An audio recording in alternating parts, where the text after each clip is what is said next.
कुंज बिहारी जय राधा।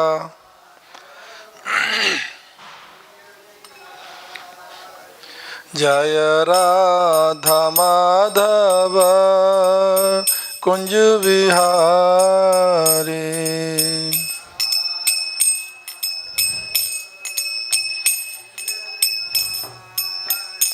जय गोपी जन वल्लभ गिरवरधारी। जय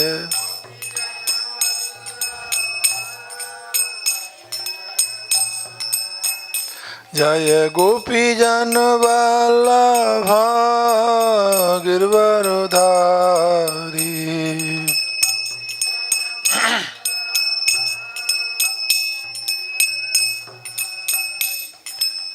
यशोदानंदन व्रज जन रंजन।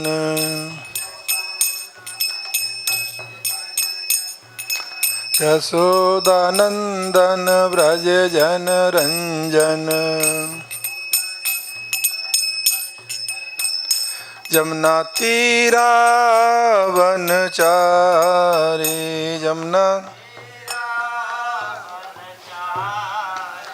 जमुना तीरा वनचारी।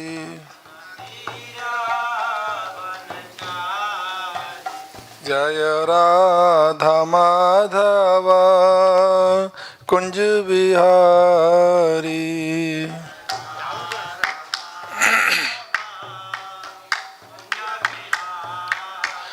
जय राधा माधव कुंज बिहारी। जय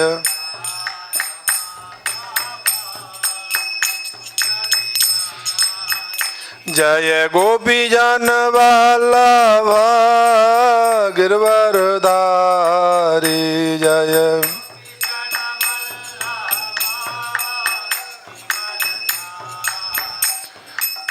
यशोदानंदन व्रज जन रंजन।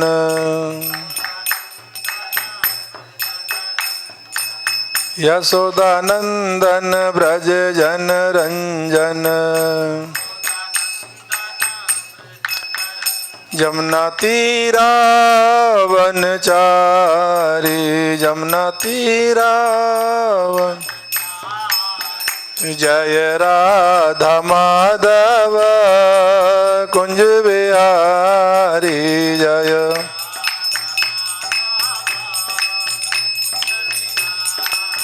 जय राधा माधव कुंज बिहारी।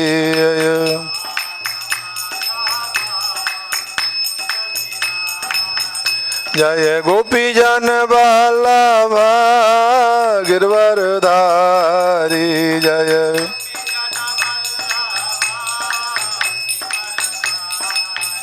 जय गोपी जन वल्लभ गिरवरधारी। जय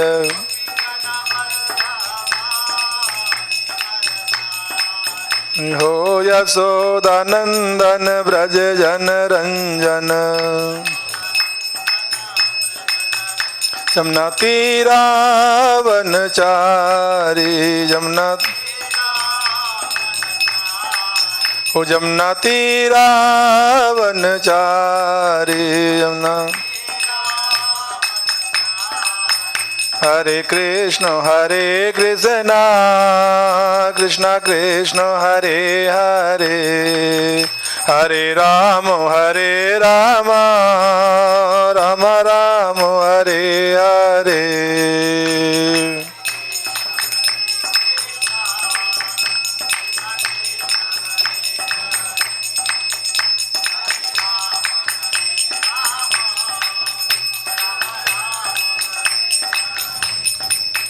हरे कृष्ण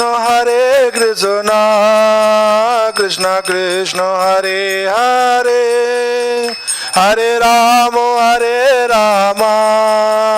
राम राम हरे हरे। हरे Krishna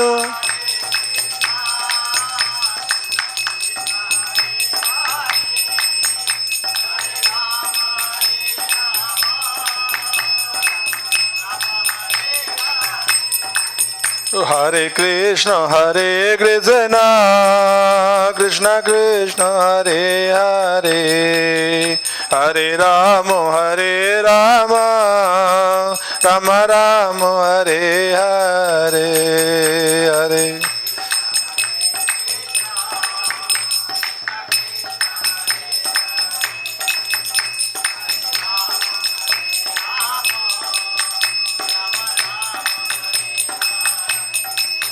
Jaya Krishna Balaram, Jaya Krishna Balaram, Krishna Balaram, Jaya Krishna Balaram.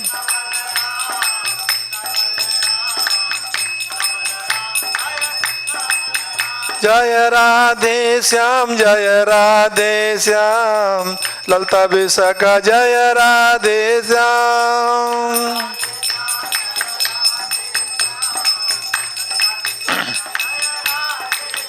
Jaya Radhe Syam, Jaya Radhe Syam, Lalta Visakha, Jaya Radhe Syam.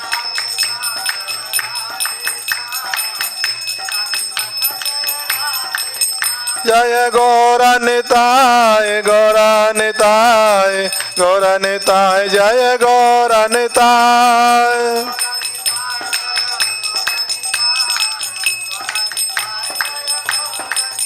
Jaya Prabhupada, Jaya Prabhupada, Prabhupada, Jaya Prabhupada.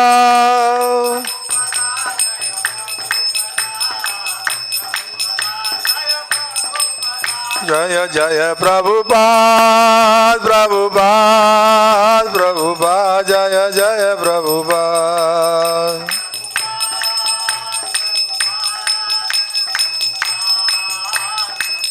Jaya Jaya Gurudev, Gurudev, Gurudev, Jaya Jaya Gurudev.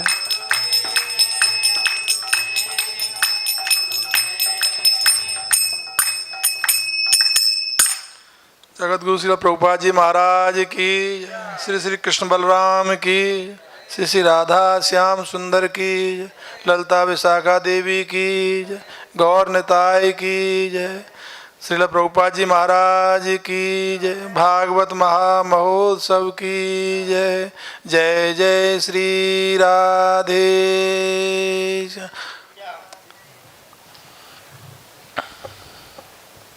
हरे कृष्ण।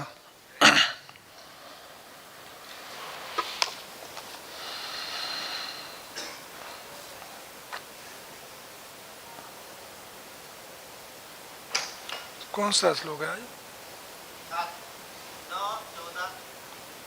इसमें तो कुछ अलग अलग दिखा रहा है,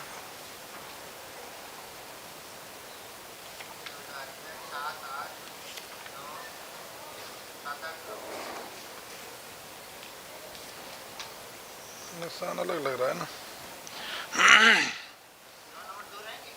हाँ ठीक है, हाँ 9 नंबर दोहराएंगे, हाँ 9 नंबर दोहराएंगे, बाकी बोल देंगे।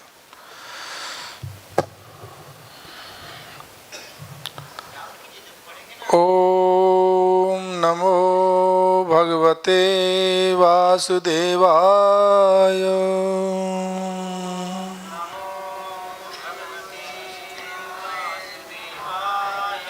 ओम नमो भगवते वासुदेवाय।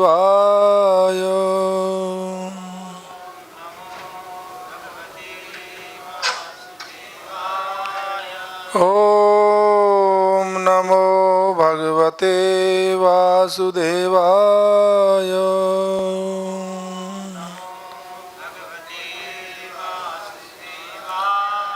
नारायणं नमस्कृत्य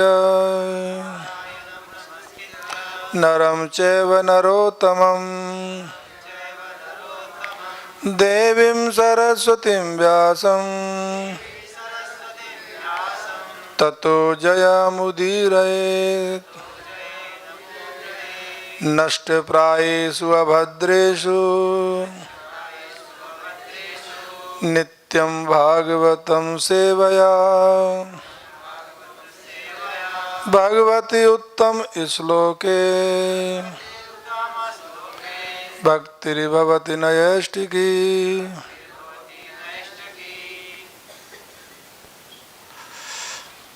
आज श्रीमद् भागवतम अध्याय 9 स्कंद 9 और अध्याय 14 और अध्याय का नाम है पुरर्वा का उर्वशी पर मोहित होना। पुरर्वा का मोहित होना किस पे? उर्वशी पे। उर्वशी कौन थी? अप्सरा। सभी लोग क्लास सुनते हैं और जब प्रश्नों का उत्तर मिलता है तो अच्छा लगता है। तो आज ये अध्याय का नाम पुरर्वा का उर्वशी पर मोहित होना और उसमें श्लोक संख्या 7, 8 हम लोग पढ़ेंगे और 9वें की पुनरावृत्ति करेंगे, क्योंकि 7 और 8 में तात्पर्य नहीं है। सर्वदेव गणोपेतो महेंद्रो गुरुमन्वयात् शुरासुर विनाशो अभूत समरस्तारक कामय। सर्वदेवगण विभिन्न देवताओं द्वारा उपेतः 7 होने पर महेंद्र राजा इंद्र गुरुम गुरु का अन्वयात साथ दिया, सुर देवताओं का, असुर असुरों का, विनाशः विनाशकारी, अभूत था, समरः युद्ध, तारकामय केवल एक स्त्री बृहस्पति की पत्नी तारा के कारण। राजा इंद्र सभी कोटि के देवताओं को साथ लेकर बृहस्पति के पक्ष में हो लिए। इस प्रकार भीषण युद्ध हुआ जिसमें बृहस्पति की पत्नी तारा के कारण ही असुरों तथा देवताओं का विनाश हुआ। निवेदितो अथ अंग्रसा सोमम निर्वृत्य विश्वकृत ताराम स्वभत्रे प्राश्यत अंतवर्त्मी अवेत्पति। निवेदतः पूर्ण रूप सूचित किया जाकर, अथ इस प्रकार अंग्रासा अंग्रा मुनि द्वारा सोमम सोम को निर्भृत्य बुरी तरह भर्तना करके विश्वकृत ब्रह्मा ने ताराम तारा को स्वभत्रे उसके पति को प्राश्चित दे दिया। अनवर्तनी गर्वणी अवैध समझ सके पति बृहस्पति जी। अंगरा ने ब्रह्मा को समस्त घटनाओं की जानकारी दी तो उन्होंने चंद्रदेव सोम को बुरी तरह फटकारा और इस प्रकार ब्रह्मा ने तारा को उसके पति को वापस सौंपा, जिसे तब यह ज्ञात हुआ कि उसकी पत्नी गर्भवती है। तो अब ये 9वां श्लोक है, आप मेरे साथ दोहराएंगे। त्यज त्यज आसु दुष्प्रज्ञे, त्यज त्यज आसु दुष्प्रज्ञे मच्छेत्रादाहितं परई, मच्छेदादाहितं परई नाहं त्वां भस्मसात् कुर्या, नाहं त्वां भस्मसात् कुर्या स्त्रियं शान्तोन्यके असि असति, स्त्रियं शान्तान्यके असति। त्यज त्यजासु दुष्प्रज्ञे मत्क्षेत्रादाहितं परई नाहं त्वां भस्मसात् कुर्याम् स्त्रियं शान्तान्यके असति।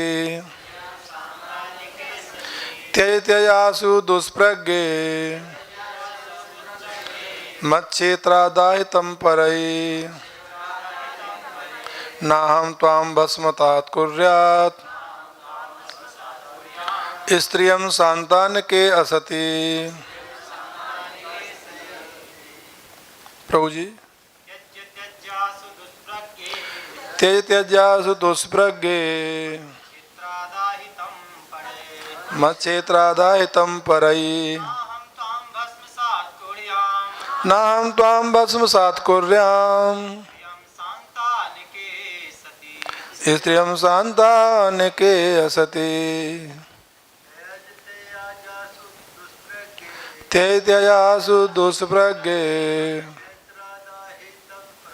मच्छेत्रादाहितं परैः नाम त्वां भस्मसात् कुर्याम् स्त्रियं शान्तान् के असति। माता जी त्ययासु दुष्प्रज्ञे मच्छेत्रादाहितं परैः नाहं त्वां भस्मसात् कुर्याम् स्त्रियं शान्तान् के असति त्ययासु दुष्प्रज्ञे मच्छेत्रादाहितं परैः नाहं त्वां भस्मसात् कुर्यात्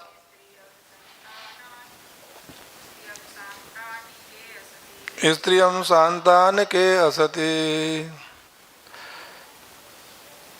त्ययासु दुष्प्रज्ञे मच्छेत्रादाहितं परैः भस्मसात् कुर्यात्। शब्दार्थ एवं तात्पर्य भक्ति वेदांत श्रील स्वामी प्रभुपाद जी के द्वारा। जगत गुरु श्री प्रभुपाद जी महाराज की। आवाज तो जोर से लगाया करो भाई। जगत गुरु श्री प्रभुपाद जी महाराज की। इतना सुंदर हॉल बनाया है, इसमें तो आवाज गूंज जानी चाहिए और प्रभुपाद जी को पता लगे कि अरे मेरा टाइम हो गया गीत भागवत जी का भागवत प्रवचन सुनने के लिए सब लोग आ गए। जगत गुरु श्री प्रभुपाद जी महाराज की। त्यज बाहर करो, त्यज बाहर करो, आंसू तुरंत, दुष्प्रज्ञे जो मूर्ख स्त्री, मत क्षेत्रात मेरे द्वारा गर्वित होने वाले क्षेत्र से, आहितम उत्पन्न हुआ, परई अन्यों के द्वारा, न नहीं, अहम मैं, त्वाम तुमको, भस्मसात जलाकर राख, कुर्याम कर दूंगा, स्त्रियम तुम स्त्री को, संतान के संतान की इच्छुक, असति दुराचारणी। यहाँ भी आया अहम त्वाम, ना अहम त्वाम, ना अहम त्वाम, और गीता में आया अहम त्वाम सर्व पापेभ्यो, मैं तुमको। और यहाँ भी आया है ना मैं तुमको, वहाँ आया है अहम त्वाम, और यहाँ आता है ना अहम त्वाम। अर्थ प्रभुपाद जी के द्वारा। बृहस्पति ने कहा, अरे मूर्ख स्त्री, जिस गर्व को मेरे वीर से निषेचित होना था वह किसी अन्य के द्वारा निषेचित हो चुका है। तुम तुरंत ही बच्चा जनो, तुरंत जनो। आश्वस्त रहो कि इस बच्चे के जन्ने के बाद मैं तुम्हें भस्म नहीं करूंगा।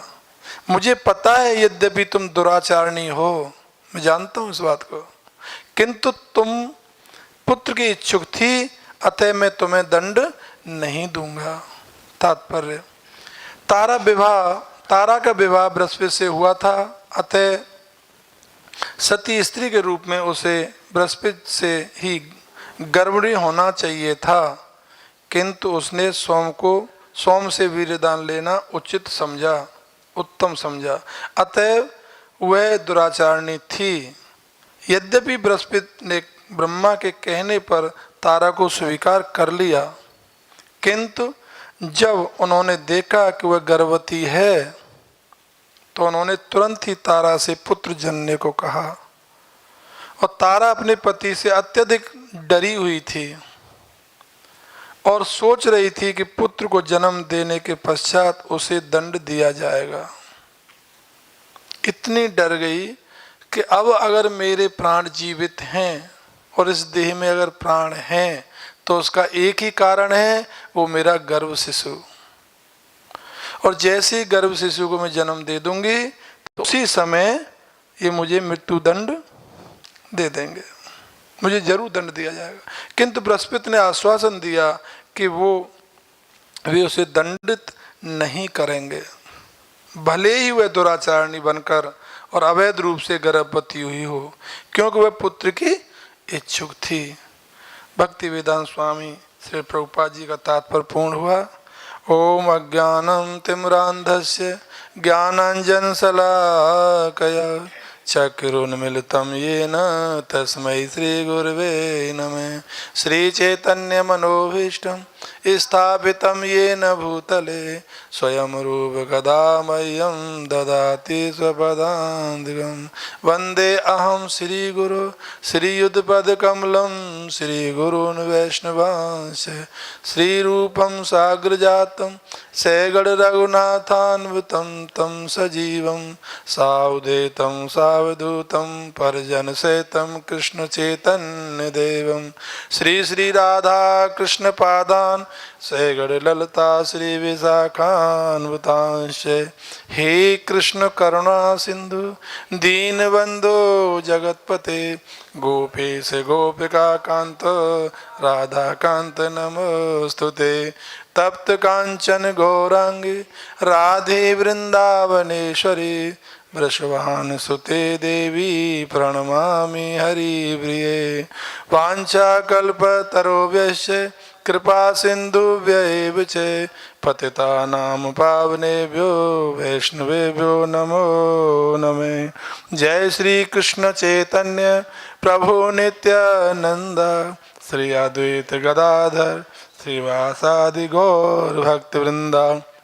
हरे कृष्णा कृष्णा कृष्णा हरे हरे, हरे राम राम राम हरे हरे। श्री प्रभुपाद जी महाराज की। तो आज की प्रातःकालीन बेला में आप सभी का श्रीमद् भागवत सत्र में स्वागत है। और जैसा कि हम देख रहे हैं, ये बहुत ही अच्छा अध्याय चल रहा है।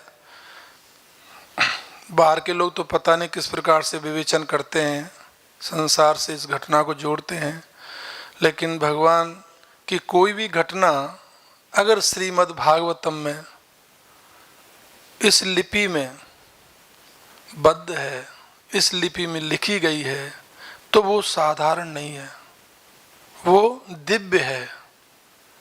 अब हमें उसको समझना है और भगवान से प्रार्थना करना है, माँ सरस्वती से प्रार्थना करना है कि हमको ऐसी बुद्धि दे जिससे हम उसके रहस्य को समझ सकें।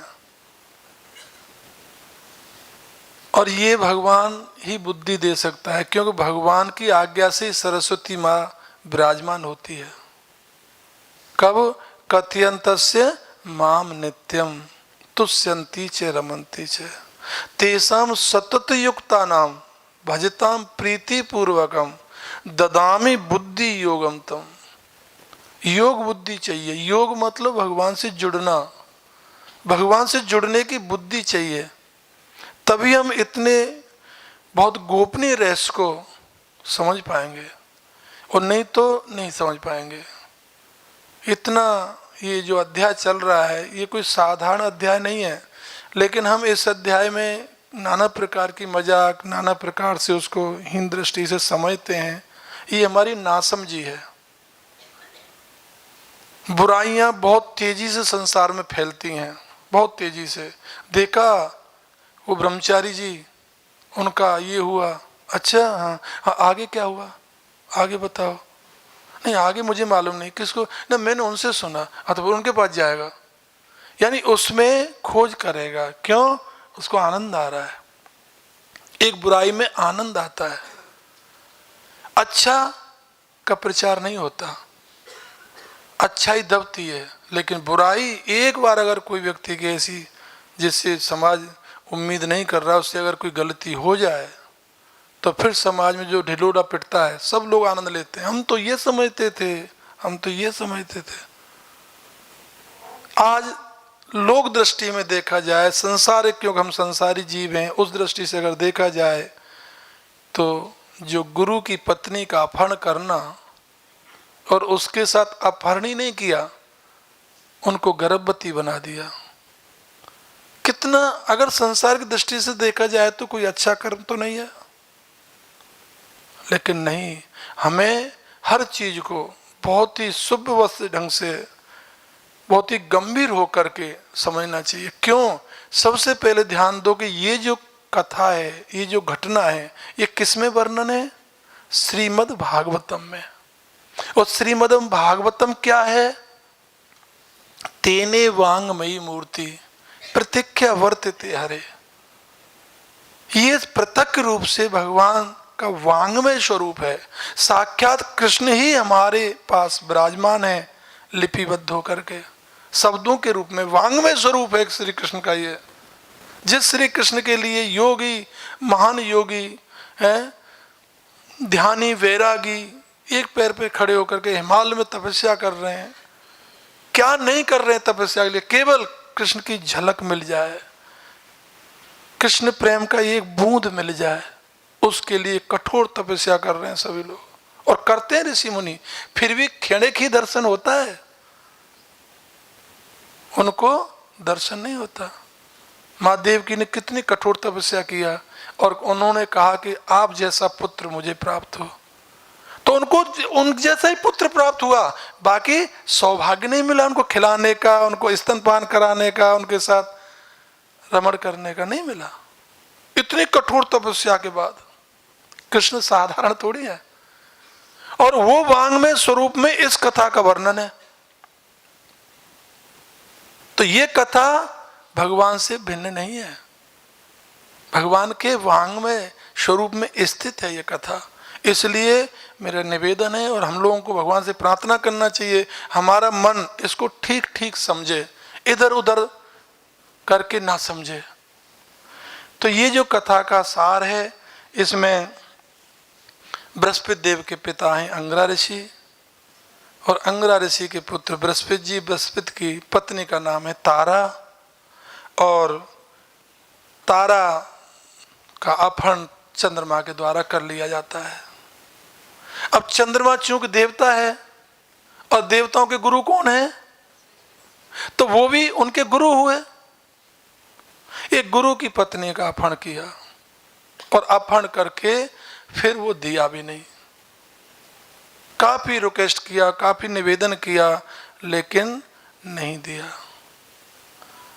तो उसके चलते क्या हुआ? देवासुर संग्राम हुआ, देवतासुरों का। अब असुर बीच में कहां से आ गए?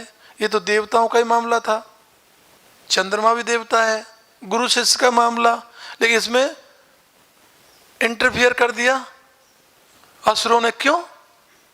ये विचारनीय बात है, क्योंकि बृहस्पति जी और शुक्र ये दोनों एक दूसरे के अपोजिट हैं।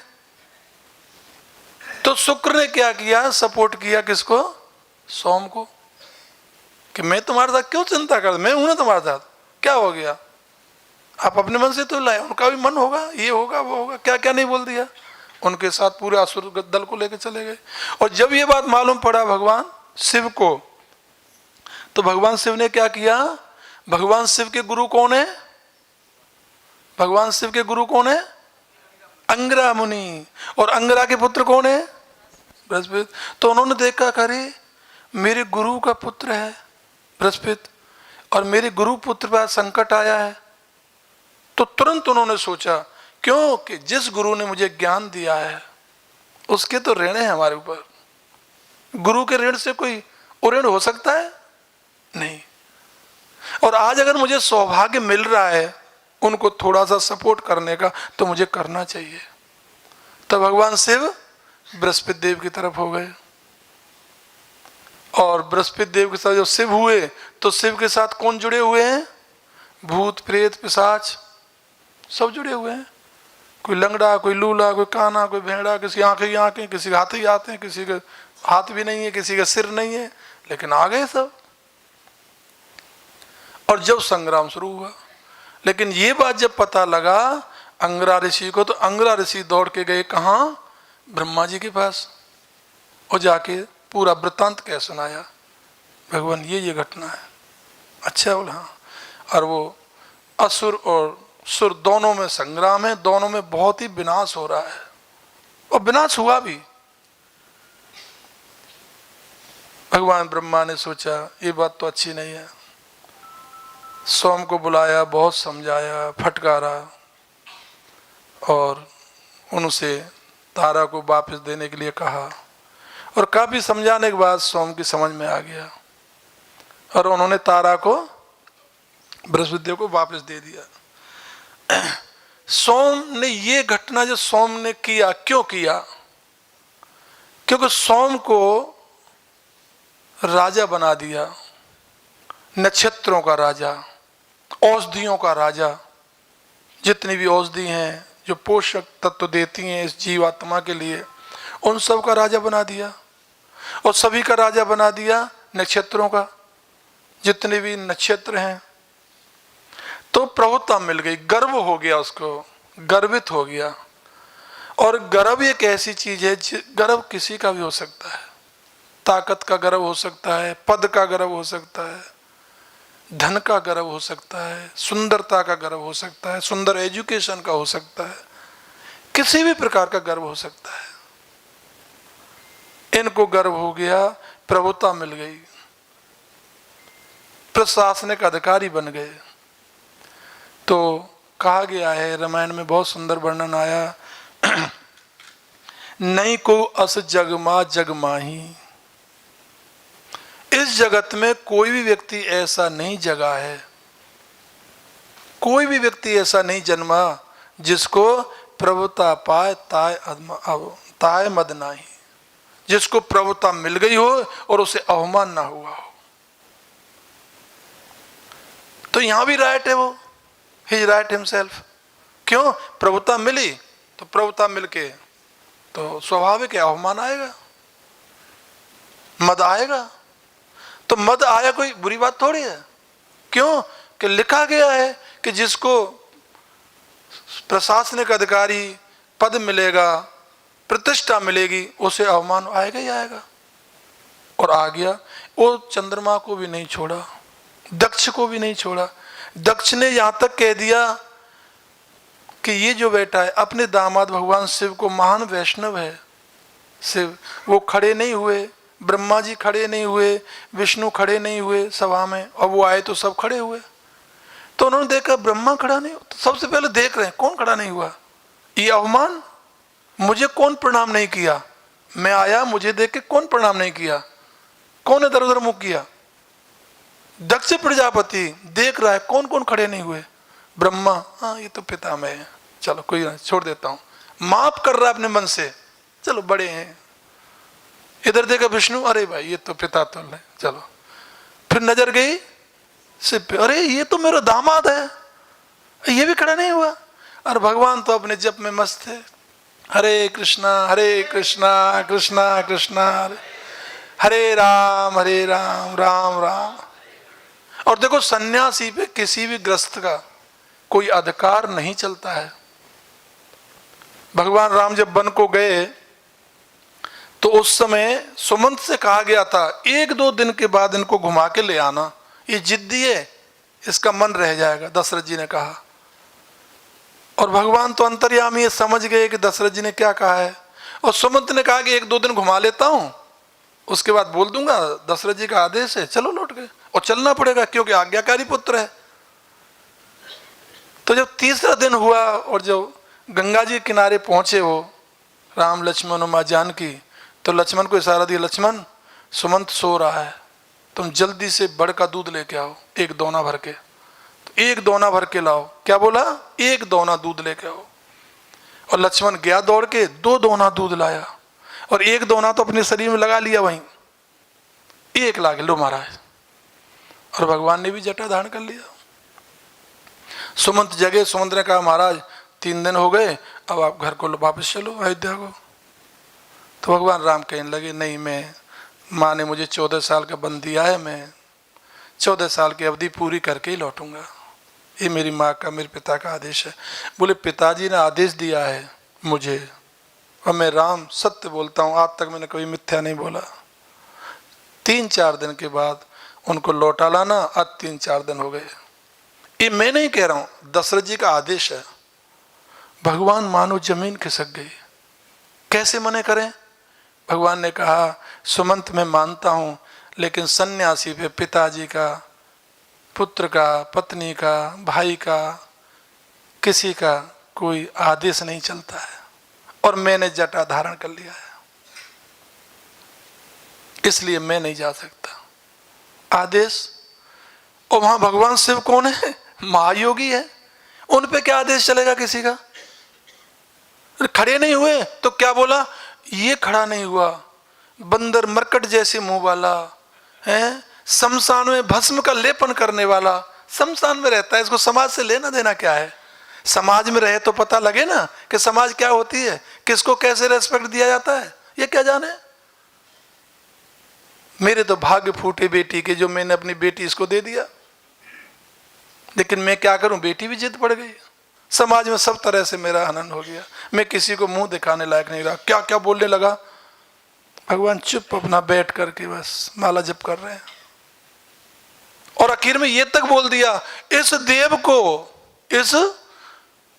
इस देव को, किसी भी देवताओं के साथ इसको स्थान नहीं मिलना चाहिए। मैं घोषणा करता हूं, इसको किसी भी देव के साथ, इस देव को किसी देव के साथ कोई स्थान नहीं मिलना चाहिए, अर्थात देवताओं से वंचित कर दिया। वाह श्रीधर स्वामी, क्या टीका लिखा।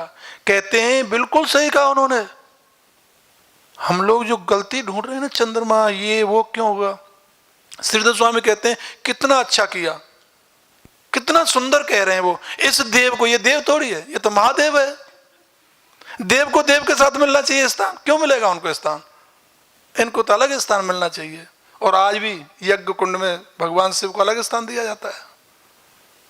तो प्रभुता पायता है मदनाई, प्रभुता मिली दक्ष को भी, और सुग्रीव को बाली का वध कर दिया भगवान ने कि भाई चलो ये मेरी मदद करेगा।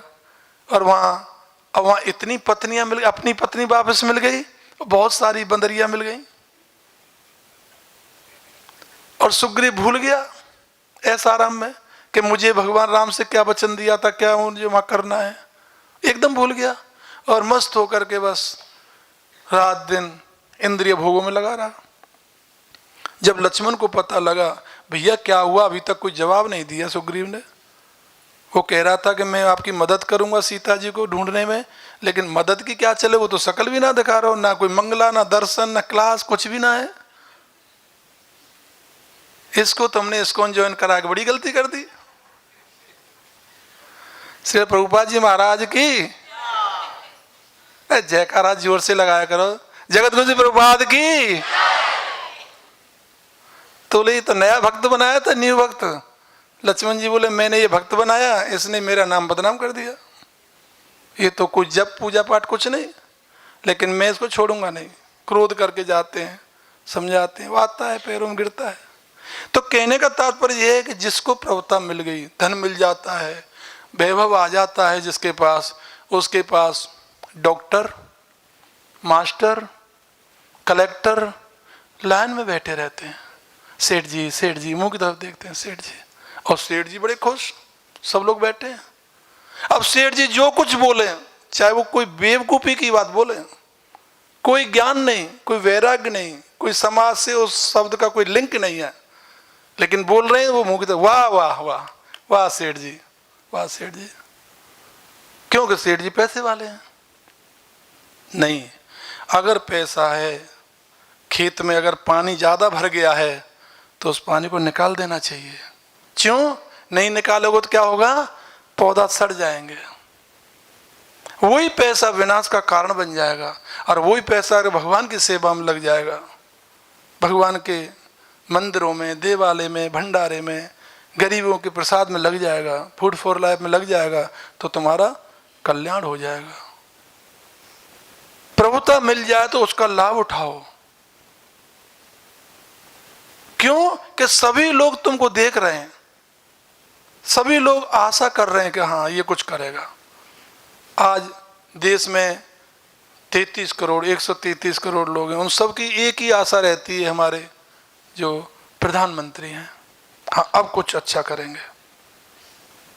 अच्छा प्रेसिडेंट से सब उम्मीद करते हैं, अच्छे एचओडी तो सभी उम्मीद करते अब अच्छा एचओडी कुछ अच्छा होगा।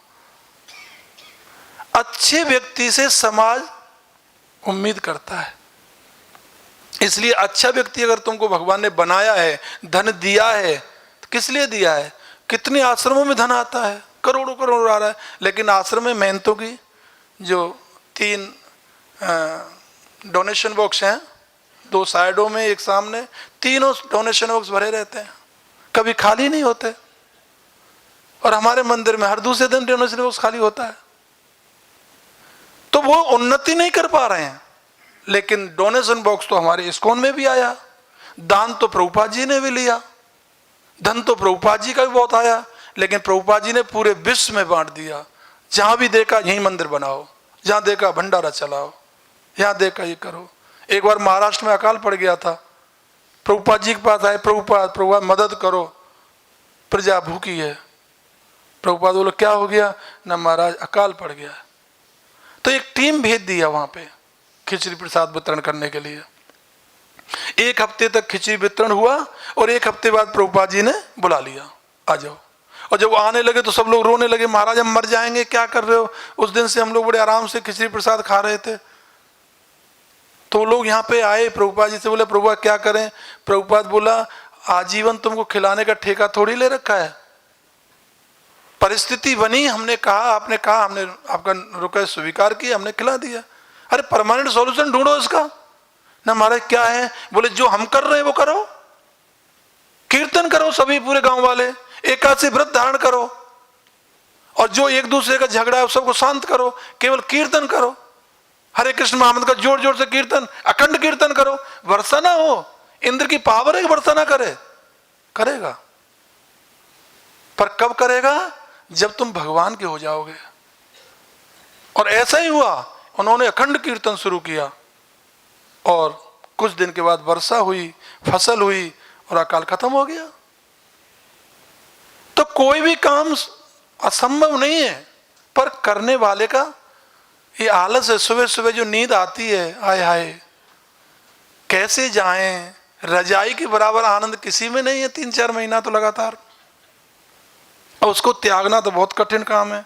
और भगवान कहते हैं सर्वधर्मान परित्यज्य, त्याग, और मेरे पास आ मामेकम शरणम, लेकिन वो त्यागना नहीं चाहता। तो कहने का तात्पर्य है कि हम जब तक त्यागेंगे नहीं तब तक हमको आनंद नहीं आएगा। और जो पैसा लेकर के प्रभुता जिसको मिली है, वो जो अवमान दिखा रहा है समाज में, जो गंदगी फैला रहा है, उससे बचो। वो एक अच्छा व्यक्ति नहीं है। क्यों? कि वो मद में मस्त हो गया है, मद में चूर हो गया है वो व्यक्ति। इसलिए बेवकूफ के पास ना जाओ। नादान जो होता है ना व्यक्ति, नादान, उसकी दोस्ती अच्छी नहीं है। और पढ़े लिखे व्यक्ति की दुश्मनी भी अच्छी होती है। अगर समझदार है, पढ़ा लिखा व्यक्ति है, शास्त्रज्ञ है, अगर दुश्मनी भी है वो भी अच्छी है। लेकिन अशिक्षित व्यक्ति है, डूट गमार है, उसकी दोस्ती भी अच्छी नहीं है। ऐसा आचार लोग कहते हैं। इसलिए तो ये जो बेवकूफ़ी की जो बात आती है, कई बार देखा गया। एक बार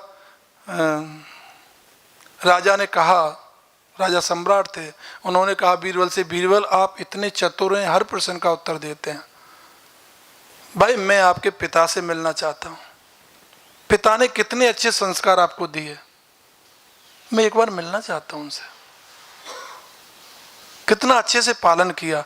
वास्तव में अगर देखा जाए ना, जब प्रहलाद महाराज और हिरण्याकश्यप को जब संवाद हुआ और स्तुति गान किया, तो स्तुति गान में क्या कहा प्रहलाद महाराज ने कि प्रभु अगर मुझे देना तो मेरे पिता का कल्याण हो जाए। ये जो आपके विपक्ष में हमेशा खड़ा रहता है ना, ये इसको बोलोगे तुम्हारे पक्ष में आ जा, तुम्हारी पार्टी ज्वाइन कर ले। प्रहलाद महाराज क्या कहा भगवान ने, प्रहलाद क्या कह रहे हो, इधर देखो। उनके पिता उनसे पहले, प्रहलाद से पहले विमान खड़ा है हिरण्याकश्यप के लिए। सोचो कारण क्या है? पुत्र। तो बोले तुम इतने अच्छे, तुम्हारा पिता कितना अच्छा होगा, मैं एक बार मिलना चाहता हूं। ठीक है महाराज, कल हाजिर कर दूंगा। और कल हाजिर किया तो पिता घबराने लगा। बोले राजा क्या, मैं क्या शिक्षित था बेचारा, सीधा था, भोला वाला था, मैं क्या बोलूंगा? कुछ नहीं बोलना। बीरबल बोला कुछ बोलना नहीं है, चुप एकदम, वो कुछ भी पूछे आप बोलना ही नहीं। ऐसे कैसे होगा जब मैं कह रहा हूं ना? अपने पिता से कहा पिताजी कुछ नहीं बोलना उनके सामने, मैं संभाल लूंगा। अब वो जैसे ही हाजिर किया, बोले बीरबल पिताजी? बोला हाँ महाराज पिताजी हैं। तो अच्छा जी, जो भाषा हम अपनी में मुसलमान लोग बोलते हैं, वालेकुम सलाम, सलाम वालेकुम। अच्छा अच्छा, आप पिताजी हैं बीरबल के? कुछ नहीं बोले। अच्छा अच्छा, क्या करते हैं आप सुबह से शाम तक? कुछ नहीं बोले। अच्छा, लेकिन आपकी सेवा करता है ना बीरबल, आप बीरबल को क्या खिलाते हैं? कुछ नहीं बोला। अच्छा, बीरबल में क्या पढ़ता है जा करके? कुछ अध्ययन करके प्रश्न को उत्तर देता है। तो क्या पढ़ाई करता है, ये कितने बजे, इसकी दिनचर्या क्या है? कुछ नहीं बोले। अब तो राजा को गुस्सा आया। अब गुस्सा आके बोला बीरबल जी हजूर, किसी बेवकूफ से अगर पाला पड़ जाए तो क्या करना चाहिए? बोले महाराज जो मेरा पिता कर रहा है।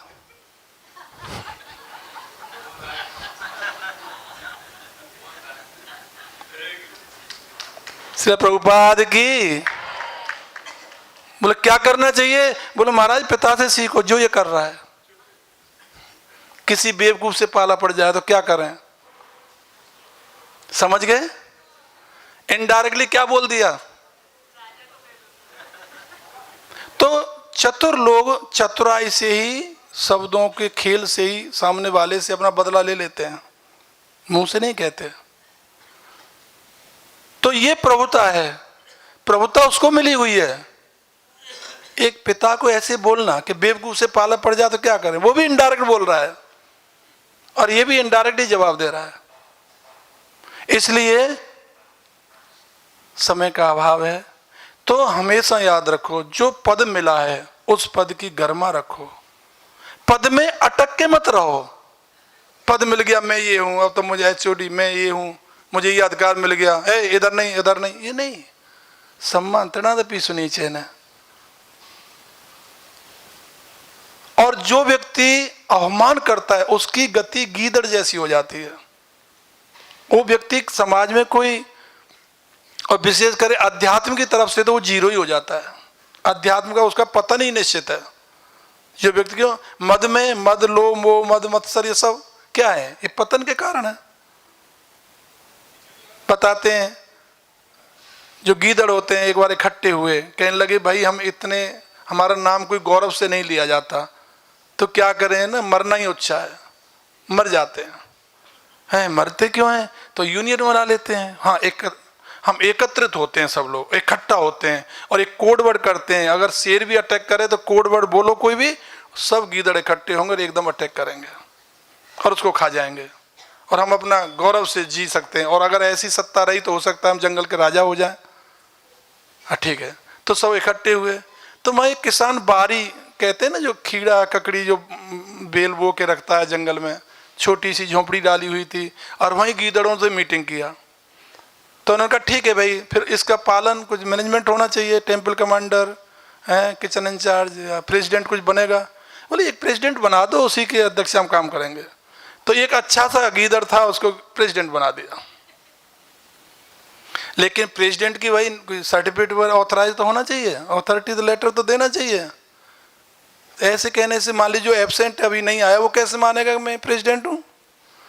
तो उनकी पूंछ में एक लकड़ी बांध दी, लकड़ी लंबी सी लेकर उनकी पूंछ में बांध दिया और वो लंबी पूंछ करके बैठ गया एक ऊंचे शासन पे। बोले अब हम आपकी आज्ञा का पालन करेंगे। और वो ऊंचे शिखर पे बैठ करके बोला अब मीटिंग तो हो गई, अब कुछ ईटिंग भी हो जाए। मीटिंग के बाद ईटिंग तो होती है, वहाँ क्यों नहीं, इसी बारी को खाओ जो किसान ने बो रखी है, ककड़ी फूट आरिया सब इसमें अच्छे अच्छे वो हैं, खाओ मेरा आदेश है। और सब गीदड़ टूट पड़े एकदम। अब गीदड़ का तो स्वभाव तो गीदड़ है, कचर कचर कचर कर शोर होने लगा। उस मालिक ने 2 कुत्ते पाल रखे थे, बड़े बड़े डॉगरमैन। तो जब उन्होंने देखा कचर के, वो दिखाई नहीं दे रहे, बारी में फल बड़े थे पेड़ तो दिखाई नहीं दिए, लेकिन वो जो ऊपर बैठा था वो दिख गया, प्रेसिडेंट। और उन्होंने दोनों कुत्तों ने उसको टारगेट बना लिया, और वो तो के कोड वर्ड तो भूल गया, जान बचाना भारी हुआ, और वो तुरंत दौड़ा, और दौड़ कर पास में ही उसका घर था। घर होता है गीदड़ का जमीन के अंदर, और वो उसमें तुरंत घुस गया। जैसे ही घुसा, नीचे गिदड़ी उसकी पत्नी बैठी थी। क्या हुआ? बोले जल्दी करो मैं आ रहा हूं। और पीछे से कुत्तों ने क्या किया, वो लकड़ी अड़ गई और कुत्ते उसको नूच नूच के खाने लगे और जोर जोर चिल्लाने लगा, चा वाह वाह। तो नीचे से उसकी पत्नी बोली, तो इतना जोर से चिल्ला रहा, अंदर क्यों नहीं आ जाता? अरे बोले प्रेसिडेंट शिप में अड़ा पड़ा हूं मैं, प्रेसिडेंट सर्टिफिकेट जो मिला है ना इन लोगों ने मुझे दिया, उसमें मैं अटक गया। तो हम लोग उस पद में अटक गए जो पद हमको मिला है, और उसी पद के कारण अवमान पैदा हुआ और हमारी हानि हुई, हमारा पतन हुआ। जिस मार्ग में जितनी अच्छी साधना हम कर रहे थे, अच्छा धन मिल गया, अच्छा वैभव मिल गया, MP बन गए, MLA बन गए, बड़े बड़े पद हमको मिल गए, तो उसके बाद हम अपने स्वरूप से हट गए। तो यहाँ यही हुआ कि जो सोम थे उन्होंने क्या किया, प्रभुता मिली उनको, उसके कारण उनका पतन हुआ कि वो नहीं समझ पाए कि ये मेरे गुरु की पत्नी है, इसको मुझे नहीं स्वीकार, ये तो मेरी मातुल्य है। और उनको ले जा करके गर्भवती बना दिया। इतना ही नहीं, दूसरी ओर देखो गर्भवती बना दिया सोम ने। और ब्रह्मा जी ने जब कहा, उनको वापस दे भी दिया। और जब बृहस्पति को पता लगा कि ये गर्भवती है, अब बृहस्पति देव ने ब्रह्मा के कहने से पत्नी को स्वीकार तो कर लिया, लेकिन जब पता लगा कि गर्भवती है तो उससे कहा कि ये जो बच्चा मेरे निषेचन से निषेचित होना चाहिए था, मेरे वीरदान से इसका जन्म होना चाहिए था, तुमने सोम के वीरदान लेकर के इसको जन्म देने की कोशिश किया और गर्भ धारण किया है, इस बच्चे को अभी इसी वक्त जनो। अब वो घबरा गई। अब ये कोई अपने हाथ में थोड़ी है, ये तो समय के अनुसार बच्चा जन्म लेता है 9 महीने के बाद, अभी इसी वक्त इसको जन्म दो। आप कल्पना करो, अब वो घबरा गई कि अगर मैं जन्म नहीं दूंगी तो मार देंगे, और जन्म देती हूं तो जन्म देने के बाद मार देंगे, जन्म देने के बाद ही मार देंगे, और जन्म ना दूंगी मना करूंगी तो भी मार देंगे, मेरा मरना, मुझे तो दंड मिलना निश्चित हो गया। और जब ये बात हुई तो उन्होंने वचन दिया कि आप चिंता ना करो, मैं तुझे दंडित नहीं करूंगा, लेकिन पुत्र को अभी जनो। और उन्होंने उसी समय जना, जैसे पता लगा कि मेरे पति ने मुझे वचन दिया है कि मैं तुमको दंडित नहीं करूंगा। क्यों नहीं करूंगा? क्योंकि तुम्हारे हैं तो तुम दुराचारणी, लेकिन तुम्हारा जो उद्देश्य था वो ये था कि पुत्र जन्म की इच्छा थी, पुत्र धारण करने की इच्छा थी, इसलिए मैं तुम्हें जन्म मृत्युदंड नहीं दूंगा, परंतु अभी जनो। और ऐसा ही हुआ, उन्होंने तत्काल उसको जन्म दिया। अब बताओ, अगर ये कथा दिव्य नहीं होती तो क्या कोई माता जब कह दिया तभी पुत्र को जन्म दे देगी? सोचो। लेकिन उन्होंने तत्काल जन्म दे दिया और बुद्ध नामक पुत्र हुआ। आगे चल के फिर वो होगा। तो कहने का तात्पर्य यह है कि ये कथा बहुत दिव्य है, इनको दिव्यता से समझो, भगवान से प्रार्थना करो, जहाँ भी जैसी घटना होती है उस पर ज़्यादा विश्लेषण ना करो, क्योंकि हम उस विश्लेषण से संसारिक बातों को ला करके अपने आप को भ्रमित करते हैं। हमें उतना ही समझना चाहिए, जैसे अदिति माँ ने कहा कि मुझे अभी इसी वक्त बच्चा चाहिए। उन्होंने कहा, कश्यप मुनि ने क्या कहा कि इस समय संध्या वेला है, ये उचित नहीं है, लेकिन नहीं माने, तो कालांतर में 2 बच्चों को जन्म हुआ, कहानी खत्म हुई। अब उसमें भीतर जाना, ये हुआ फिर ये हुआ, वो सब जगत जानता है, उस पर ज्यादा विश्लेषण ना करो। क्यों? कि हमारी बुद्धि कलयुग से ग्रसित है, वो कलयुग की तरफ ज्यादा भागेगी, उस चीज को ठीक ठीक दिव्यता की तरफ नहीं जाएगी, ठीक ठीक नहीं समझ पाएगी। इसलिए उतना ही समझो कि ये कथा दिव्य है। परंतु हुआ कैसे? इस कारण से हुआ। प्रभुता मिली, गर्वित हुए, उनको पद मिला, तारामंडल का अध्यक्ष बना दिया, औषधियों का अध्यक्ष बना दिया, तो स्वाभाविक है अवमान आता ही है। जैसे दक्ष प्रजापति को आया, इधर इनको आया, सोम को आ गया, उधर